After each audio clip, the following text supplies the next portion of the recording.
ये आकाशवाणी है। प्रस्तुत है कार्यक्रम सुर्खियों में। इसके अंतर्गत सुनिए ब्रिक्स शिखर सम्मेलन 2024 पर चर्चा।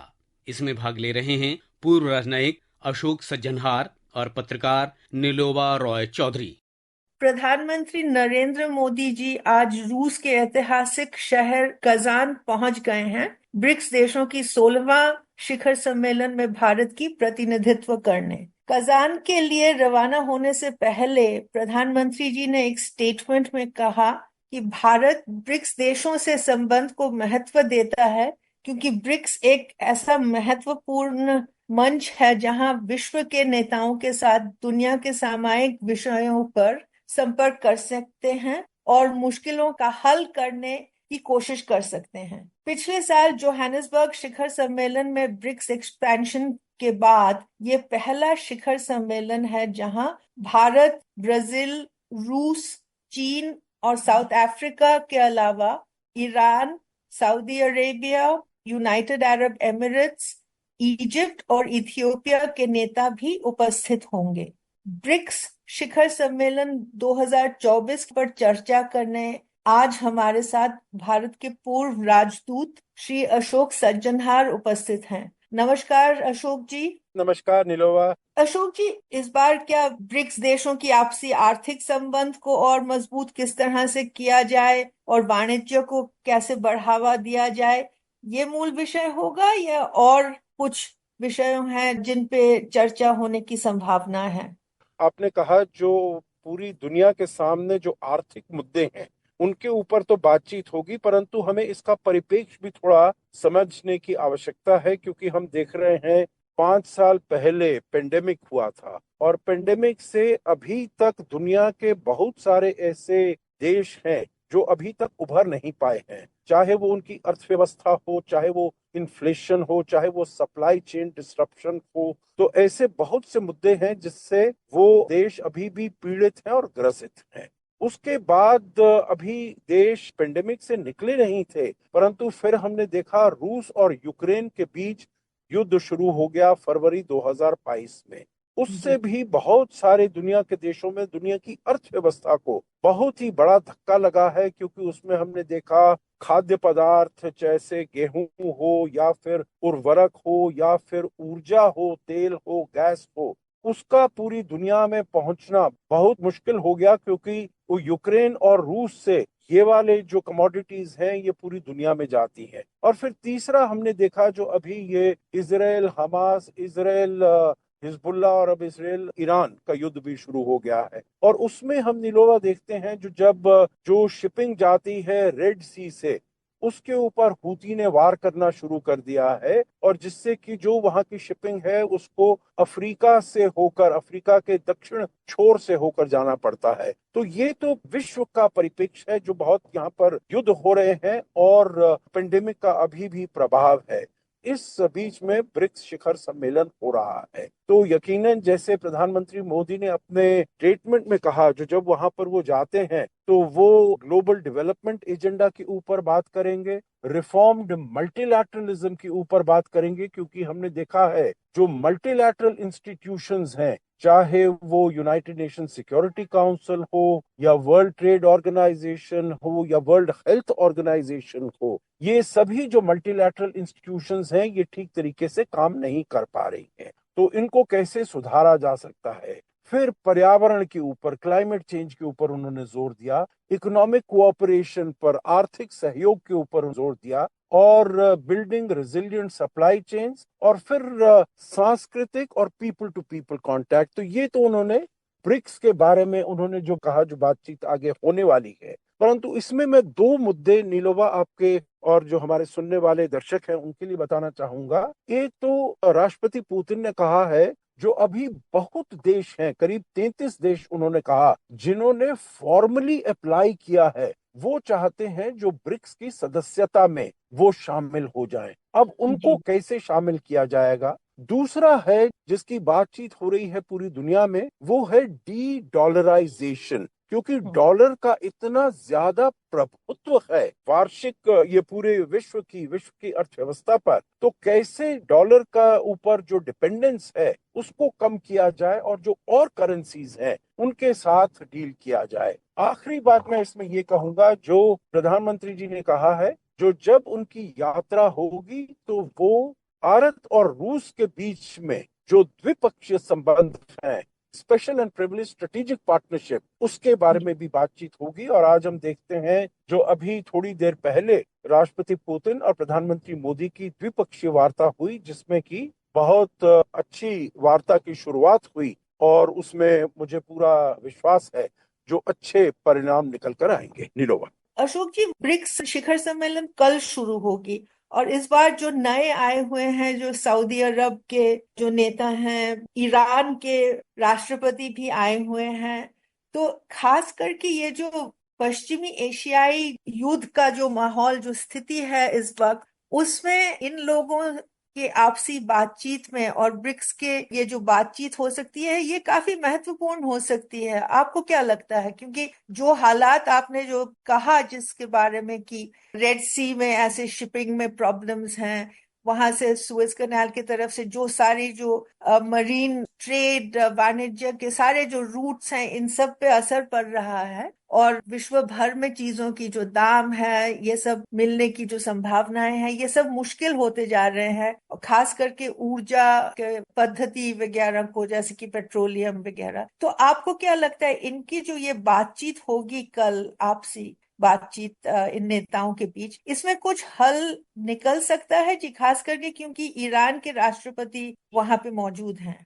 जी, बहुत ही महत्वपूर्ण प्रश्न है नीलोआ जो आपने किया है। तो मैं आपको बताऊं, जो इसके ऊपर बातचीत तो जरूर होगी, फॉर्मल सत्र में भी होगी। मैं कहूंगा जो 9 देश हैं, क्योंकि सऊदी अरेबिया ने अभी तक ये निर्णय नहीं लिया है जो वो ब्रिक्स का सदस्य बनना चाहते हैं या नहीं बनना चाहते हैं। तो हमने देखा है जब जोहान्सबर्ग समिट हुआ था पिछले साल, तो उन्होंने निर्णय लिया था जो हम 6 और देशों को आमंत्रित करेंगे ब्रिक्स का सदस्य बनने के लिए। उसमें अर्जेंटीना, जहां पर की इलेक्शन हुए, प्रेसिडेंशियल राष्ट्रपति के चुनाव हुए नवंबर 2023 में, और एक नए राष्ट्रपति वहां पर आए, तो उन्होंने कहा वो ब्रिक्स का सदस्य बनने के लिए तैयार नहीं है, क्योंकि वो समझते हैं जो ये एक एंटी वेस्टर्न प्लेटफॉर्म बनकर उभर सकता है। सऊदी अरेबिया का भी शायद यही सोचना है, तो इसीलिए उन्होंने भी अभी तक निर्णय नहीं लिया है जो वो इसका सदस्य बनेंगे या नहीं बनेंगे। तो यहाँ पर 9 तो देश होंगे जो ब्रिक्स के होंगे, जो कि इसके बारे में बातचीत करेंगे। तो मैं समझता हूँ फॉर्मल तरीके से जो उनका सत्र है कल होने वाला है, उसमें तो बातचीत होगी। परंतु आपका एक और प्रश्न था नीलोवा, और वो था जो क्या इस बातचीत से हमको कोई हल निकलता हुआ दिखाई दे सकता है।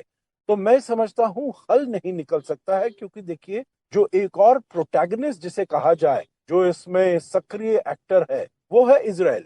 और इजराइल तो है नहीं यहाँ पर, तो इसलिए कोई इसका हल नहीं निकलेगा। परंतु इनकी जो कजान डिक्लेरेशन आएगी, उसमें जरूर इसके बारे में कहा जाएगा जो युद्ध को अंत किया जाए, परंतु हल नहीं निकलेगा। परंतु दूसरी बात मैं जो इसमें नीलोवा कहना चाहूंगा, वो ये कि रूस ईरान के जो राष्ट्रपति हैं पेजेश्कियान, वो सभी इन नेताओं से मिलेंगे और वो सभी उन नेताओं को अपना पक्ष बताने का प्रयास करेंगे और उन नेताओं को अपने लिए सपोर्ट लेना चाहेंगे।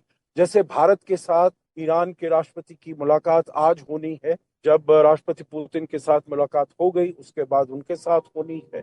फिर मेरे विचार से जरूर कजाकिस्तान के राष्ट्रपति होंगे, वहां मुलाकात करेंगे। चीन और रूस के राष्ट्रपति हैं, उनसे मुलाकात करेंगे। तो मैं समझता हूं जो बहुत देशों के जो राष्ट्रपति और प्रधानमंत्री हैं, वहां पर वो मुलाकात करेंगे और अपने पक्ष को उनको बताने का प्रयास करेंगे।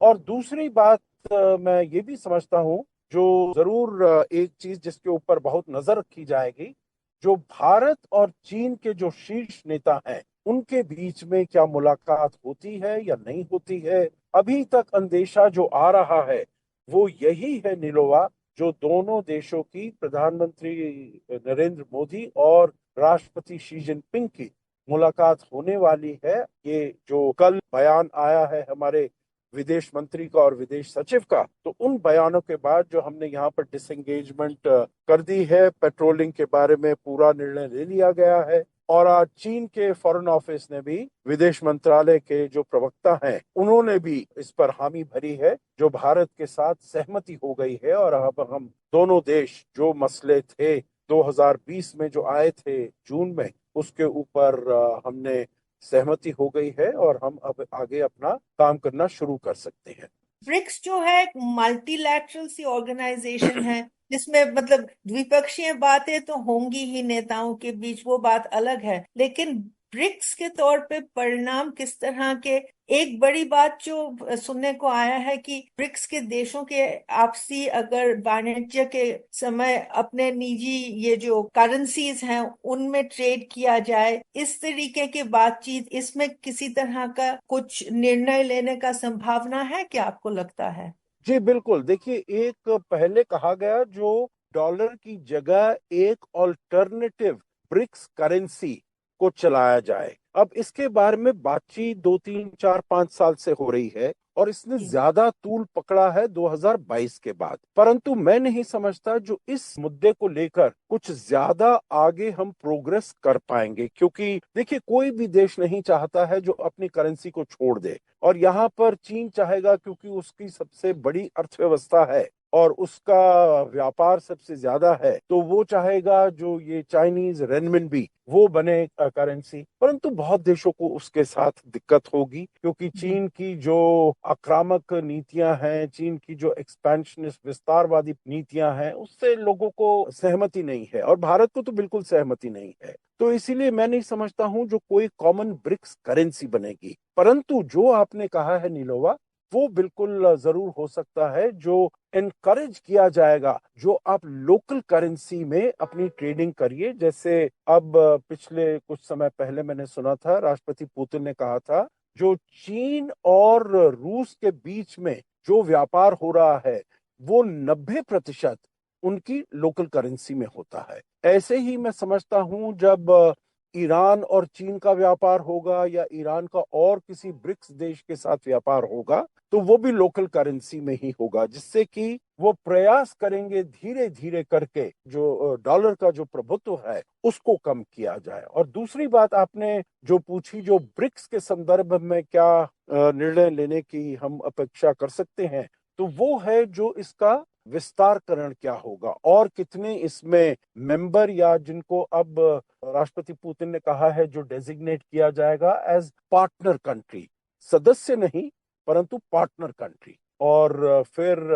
देखा जाएगा, जो अब उन्होंने कहा था जो करीब 28 देशों के शीर्ष नेता इसमें सम्मिलित होंगे।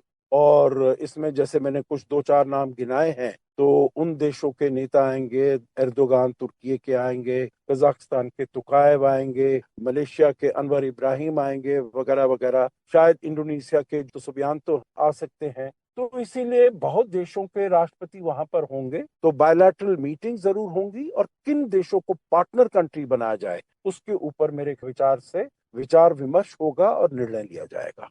मतलब सदस्य नहीं पर सहयोगी देश की बात हो सकती सहयोगी। है। अशोक जी, आपके यहाँ आने के लिए बहुत ही शुक्रिया, धन्यवाद। धन्यवाद। अभी आप सुन रहे थे ब्रिक्स शिखर सम्मेलन 2024 पर चर्चा। इसमें भाग ले रहे थे पूर्व राजनयिक अशोक सज्जनहार और पत्रकार नीलोवा रॉय चौधरी। ये कार्यक्रम आकाशवाणी के समाचार सेवा प्रभाग द्वारा प्रस्तुत किया गया। इसे आप हमारे mobile app news on AIR और YouTube channel news on AIR official पर भी सुन सकते हैं। इस कार्यक्रम के संबंध में अपनी प्रतिक्रिया आप हमें ईमेल या व्हाट्सएप के माध्यम से भेज सकते हैं। ईमेल का पता है airnsdtalks@gmail.com और व्हाट्सएप नंबर है 9289094044।